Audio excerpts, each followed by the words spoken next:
오늘 아침 전북권 주요 뉴스입니다. 가습기 살균제 관련 사망자가 전북에서만 30명을 넘는 것으로 나타났습니다. 피해자 상당수는 아직도 보상을 받지 못하고 있습니다. 조류 인플루엔자가 특정 농장에 집중적으로 재발하고 있습니다. 바이러스 온상인 재발 농장에 대한 대책 마련이 시급합니다. 전라북도의회와 시군의회 청렴도가 낙제점 수준입니다. 자치단체 직원들에게 부당한 업무 처리 요구도 여전한 것으로 나타났습니다. 전라북도 지방은 오늘 오후부터 비 소식이 예보된 가운데 포근한 날씨가 이어지겠습니다. 여러분 안녕하십니까? 전주 MBC 뉴스투데이입니다. 국민들을 충격에 빠뜨렸던 가습기 살균제 논란은 여전히 진행 중인데요. 도내에서도 관련 사망자가 무려 30명을 넘어선 것으로 확인되고 있습니다. 이들 피해자 대부분은 아직도 보상 판정을 받지 못한 데다 보상 범위도 너무 좁다고 합니다. 김아연 기자가 보도합니다. 정부의 가습기 살균제 피해 조사가 한창인 가운데 관련 사망자가 전북에서만 32명에 이르는 것으로 확인됐습니다. 지난달 기준 가습기 피해 신고자가 161명이고 이 가운데 20%인 무려 32명이 사망했다는 겁니다. 당초 알려졌던 수준을 훨씬 뛰어넘는 수치로 피해자는 지속적으로 늘고 있습니다. 피해자들은 잔기침이 심해 대화나 집안일조차 힘들고 대다수가 폐질환을 진단받고 있습니다. 싱크대에서 이렇게 쇼파까지 이렇게 오는데 이제 그게 힘든 거예요. 막 기침이 나갖고 대화를 못할 정도로. 이들 가족들의 경우 폐질환뿐만 아니라 비염과 피부병으로 고생하고 있지만 피해 보상 등급을 받기는 쉽지 않습니다. 왜 4단계가 나왔는가, 3단계가 이렇게 나왔는가 그거를 지금까지도 공식적으로는 지금 설명이 없어요. 너무 억울해요, 저희. 가습기 살균제 관련 정부의 보상 판정은 겨우 10%가량 진행된 상황. 판정 기준도 폐가 딱딱해지는 급성 폐섬유화를 중심으로 이뤄져 너무 제한적이라는 지적이 나오고 있습니다. 폐 질환 외에 우리가 비염이라든지 그리고 천시 이런 부분에 대해서 좀 더 조사를 확대를 해야 되는 부분 또한 있고요. 그리고 기저 질환자에 대해서도 지속적으로 가습기 살균제 관련 법안만 국회에 8건이 발의됐지만 모두 표류 중입니다. 가습기 살균제로 인한 잠재적 피해자는 신고 건수보다 훨씬 많을 것으로 추정돼 적극적인 대책이 필요한 상황입니다. MBC 뉴스 김아연입니다. 검찰이 김승환 교육감의 집무실을 압수수색했습니다. 부당한 인사기획이라는 감사원 고발에 따른 것인데요. 그동안 17번이나 검찰 고발을 당했지만 압수수색은 처음이어서 어떤 결과로 이어질지 관심입니다. 정진호 기자가 보도합니다. 검찰이 전북교육청에 대한 대대적인 압수수색에 나섰습니다. 검찰은 교육감실과 비서실, 그리고 부교육감과 행정국장실, 감사담당관실과 총무과까지 전방위적인 압수수색을 벌였습니다.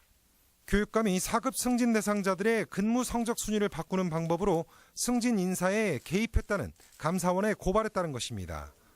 검찰은 인사 관련 서류와 함께 그동안 감사원과 교육부의 감사 관련 서류까지 압수한 것으로 알려졌습니다.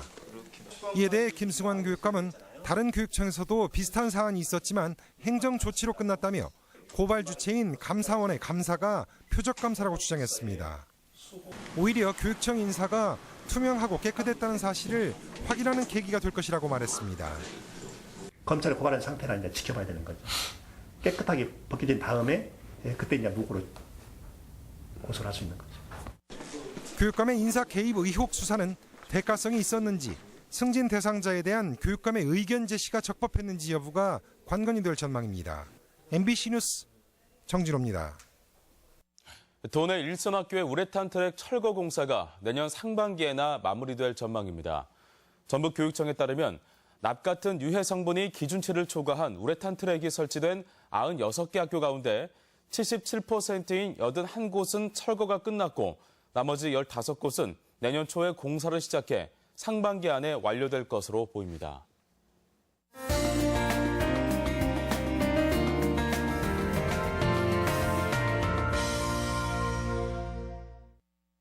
보고된 한 연구에 따르면 도내 어린이들의 행복감이 전국에서 가장 낮았습니다. 그만큼 어려움에 처한 아이들이 많다는 얘긴데요. 겨울을 맞아 더 힘들어진 아이들의 삶을 이경희 기자가 취재했습니다. 오동통한 볼살에 사르르 녹는 미소를 지닌 하늘이는 생후 6개월 된 아기입니다. 부모에게 안겨 한창 행복해야 할 때지만 태어난 지 열흘 만에 오히려 부모 손에 의해 버려졌습니다. 다행히 최근 입양 가정을 찾아 새로운 부모를 만날 준비를 하고 있습니다. 위탁모인 이정옥 씨 손을 거쳐간 갓난아이만 4년간 25명째입니다. 아기 키우기 힘들다고 하시잖아요. 그런데 아기 키우면서 저도 많이 아기 때문에 많이 웃게 돼요. 좋은 분 만나서 가서 행복하게 활발하게 잘 컸으면 좋겠어요. 판자로 덧댄 집을 들어가니 쪽방이 나옵니다. 팔을 벌리면 닿을 듯한 좁은 공간이지만 고등학생 자매와 초등학생 손주 그리고 할머니까지 4식구가 쪼그려 잠을 자야 합니다. 낡은 방문은 제대로 닫히지 않아 한겨울에 찬바람이 그대로 스며듭니다. 사춘기 여학생은 욕실이 없어 마당에서 세수를 해야 하고 망가진 화장실도 수리가 필요합니다. 할머니는 가난히 아이들의 꿈마저 빼앗을까 가슴이 저려옵니다. 세상에 얼마나 엄마가 보고 싶겠냐. 그 생각을 하고 그거는 짠해, 가가. 제일로 짠하고 불쌍하고. 부모가 있어도 행복하지 못한 아이들도 있습니다. 엉망인 집에서 부모의 폭력과 무관심에 노출된 아이들은 온몸에 난 상처보다 마음의 상처가 더 큽니다. 올해 도내에서 신고된 학대 아동은 1,700명, 전국에서 가장 많습니다. 또래관계 형성에서부터 성인이 되어서 정상적인 사회생활에까지 영향을 미치기 때문에 이 후유증의 아이들이 받은 상처에 새살이 돋아 희망을 품을 수 있도록 어른들의 관심과 도움이 절실합니다. MBC 뉴스 이경입니다. AI가 불특정 다수가 아닌 특정 농장에 집중적으로 재발하고 있습니다. AI 발생 농장의 절반이 한두 해 전에도 AI 피해를 입었던 재발 농장이어서 대책이 시급합니다. 유룡 기자의 보도입니다. 한 달 전 AI로 살처분이 진행된 김제한 유경오리 농장. 이곳은 2년 전에도 AI로 살처분이 진행됐지만 다시 재발했습니다. 이곳뿐 아니라 정읍과 부안 고창 지역 10개 농장에서도 AI가 재발한 것으로 확인됐습니다. 도내 전체 발생 농장인 22곳의 절반에 가깝습니다. 방법이 없어 막을 방법이. 큰 편이 있잖아요. 거기 엄청 많거든요. 그래갖고 똥 싸놓으면 쥐도 옮기고 전세도 옮기고. 재발 농장들은 철새 도래지인 하천 근처에 위치해 전염이 용이한 데다 비닐하우스 수준의 낡은 시설로 차단 방역이 쉽지 않기 때문입니다. 수시로 재발하는 이들 농장 때문에 주변에 피해도 적지 않습니다. 반경 3km 이내에 위치한 24개 농장이 예방적 살처분으로 가금 66만 마리가 매몰됐고 이로 인한 보상금은 40억 원에 달합니다. 하지만 현행법상 재발 횟수에 따라 살처분 보상 금액을 최고 80%까지 감액하는 것 외에 재입식을 제한할 방법이 없습니다. 매년 똑같은 지역에 막대한 예산을 들여서 보상을 해줘야 할지 고민이 많습니다. 그래서 국가 차원의 근본적인 대책이 필요하지 않나 생각됩니다. 전국적으로 2천만 마리가 살처분되고 피해는 걷잡을 수 없이 커가고 있지만 바이러스의 온상이 된 재발 농장조차 관리하지 못하는 것이 우리의 현실입니다. MBC 뉴스 유룡입니다. 현직 경찰관이 내연녀를 폭행한 정황이 드러나 경찰이 수사에 나섰습니다. 전북지방경찰청 지능범죄수사대는 내연녀를 폭행하고 협박한 전북지방경찰청 소속 박모 경사를 폭행 혐의로 불구속 입건했다고 밝혔습니다.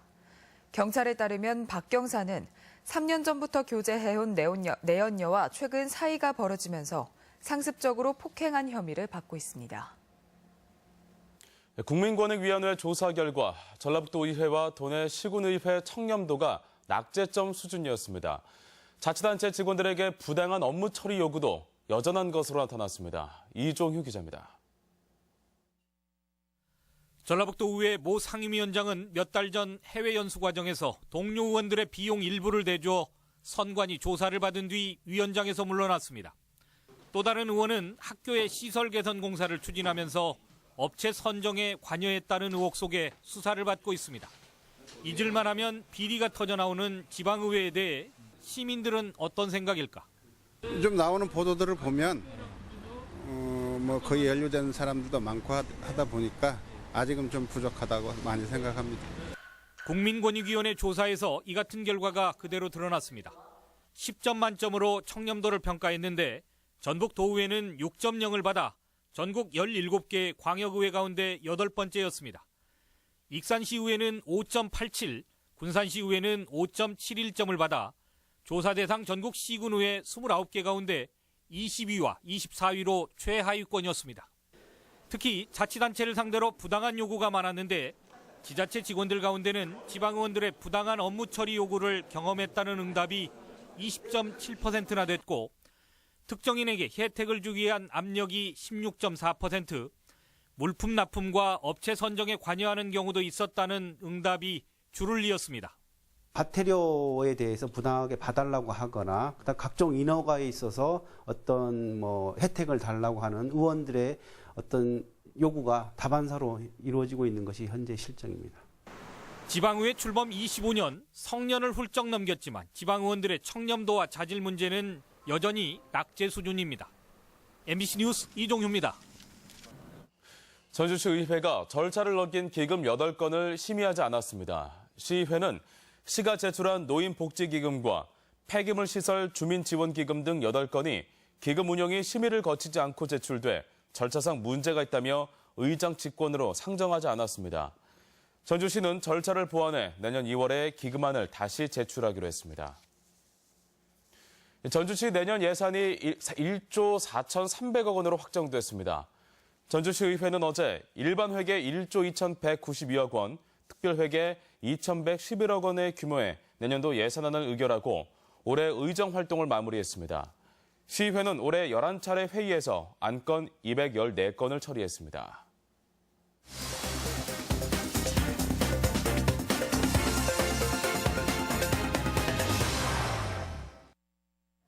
연말을 맞아 군산시의 기업체 등에서 성금 기탁이 이어지고 있습니다. 임실군 어린이 급식관리센터가 문을 열어 건강지킴이 역할이 기대됩니다. 지역 소식 김한광 기자입니다. 초록우산 어린이재단이 군산시에 740만 원 상당의 성탄 선물을 전달했습니다. S-오일 군산저유소는 800만 원 상당의 난방류를, 지곡교회는 3천만 원어치의 쌀을 전달하는 등 연말 나눔 열기에 기업체와 시민들의 참여가 잇따르고 있습니다.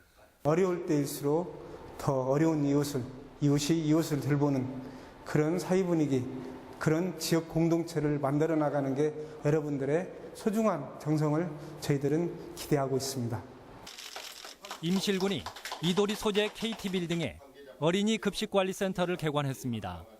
관리센터는 영양사 고용 의무가 없는 소규모 어린이 급식시설 서비스를 지원하게 돼 어린이 건강관리는 물론 지역 농축산물 소비 촉진 효과도 기대됩니다. 급식센터 개소를 계기로 소규모 급식시설에 대한 영양관리와 유생 수준이 크게 향상될 것으로 기대합니다. 완주군이 올 한 해 공약 이행과 복지행정, 안전관리 등의 분야 정부와 기관 평가에서 선도 행정을 인정받아 우수단체로 선정돼 무려 41차례나 수상의 영예를 안았습니다. 부안군에서도 열대작물 보급이 들어 새로운 소득 장목으로 기대를 높이고 있습니다. 부안군은 지난해부터 줄포면에 천혜향과 레드향, 한라봉 등 열대작물을 보급한 결과 재배에 성공해 내년부터 30톤의 수확을 기대하고 있습니다. 제주도보다 2주일에서 한 달 정도 빠른 시기에 수확이 가능하여 고소득이 예상됩니다. 향후 도시민들을 대상으로 수확체험 등 관광농장으로 확장해 나가겠습니다. 순창군이 사회초년생들의 주거 안정을 위해 행복주택을 만듭니다. 30가구 규모로 추진되는 행복주택은 공공임대주택 개념으로 2018년 완공한 뒤 사회 취약계층은 물론 신혼부부 등에도 임대해 인구 유입 효과까지 가능할 전망입니다. MBC 뉴스 김한과입니다. 전주 어린이 교통공원의 리모델링이 시급하다는 지적이 제기됐습니다. 전주시의회 고미희 의원은 반월동 교통공원은 해마다 어린이집과 유치원에서 15,000여 명이 찾고 있지만 제대로 된 교육장이 없고 시설이 낡아 개선이 필요하다고 지적했습니다. 교통안전교육은 어린이들이 연간 10시간 이상 받아야 하는 필수 교육으로 전주 외에 군산과 정읍, 남원에서도 교통공원이 있습니다. 확 포장된 국도가 잇따라 개통됩니다. 전라북도에 따르면 국도 23호선 익산 황등면에서 오산면까지 10.8km 구간이 4차로로 신설돼 오늘 개통되는 등 국도 5개 노선 30km가 새로 개통됩니다. 도는 사고 위험을 줄이고 물류 비용도 절감하기 위해 국도 개통을 추진해 왔다고 밝혔습니다. 다음은 희망 2016 나눔 캠페인 성금을 저희 전주 MBC에 맡겨주신 분들을 소개해드립니다. 고창군 공읍면 장곡마을 주민일동 9만 7천 원, 회룡마을 주민일동 16만 6천 원, 원동마을 주민일동 11만 2천 원, 해적마을 주민일동 17만 6천 원, 금정마을 주민일동 10만 1천 원의 성금을 보내주셨습니다. 고창군 부안면 용현마을 37만 원, 중산마을 16만 원, 난산마을 55만 원, 남원시 부영 평화마트 9만 6,300원, 남원농협 도통지점 지점장 양재은 10만 원의 성금 보내주셨습니다. 완주군 소양면 황운리 황운마을 주민일동 70만 원, 대흥리 오성마을 주민일동 32만 원, 죽절리 죽절마을 주민일동 40만 원, 대흥리 송강 1마을 주민일동 50만 원, 익산시 오산면 모산마을 주민일동 15만 원 보내주셨습니다. 월포마을 주민일동 10만 원, 회복마을 주민일동 20만 원, 남원시 장승자님 5만 원, 남원시 조두형님 10만 원, 남원시 허정자님 5만 원 보내주셨습니다. 성금을 보내주신 분들께 감사드립니다.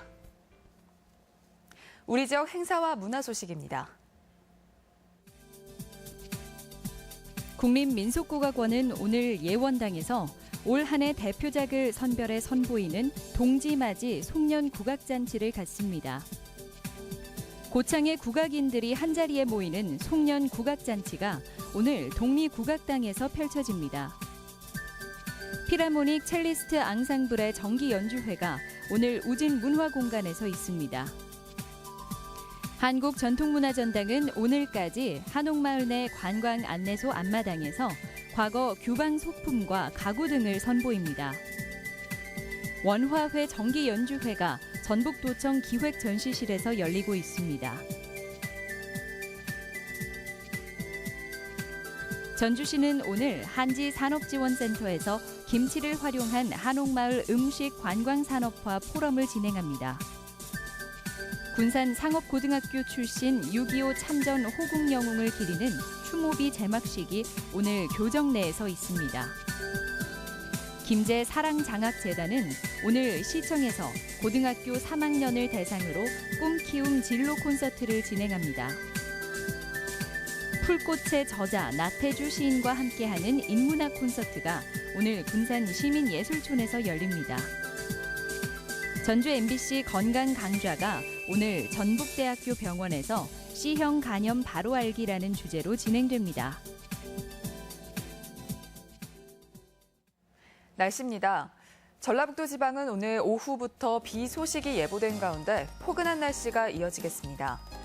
예상 강우량은 20에서 60mm가 되겠으며 낮 최고 기온은 전주 16도, 무주 15도 등 12도에서 16도의 분포로 어제와 비슷하겠습니다. 바다의 물결은 서해남부 전 해상에서 0.5에서 3m로 점차 높게 일겠습니다.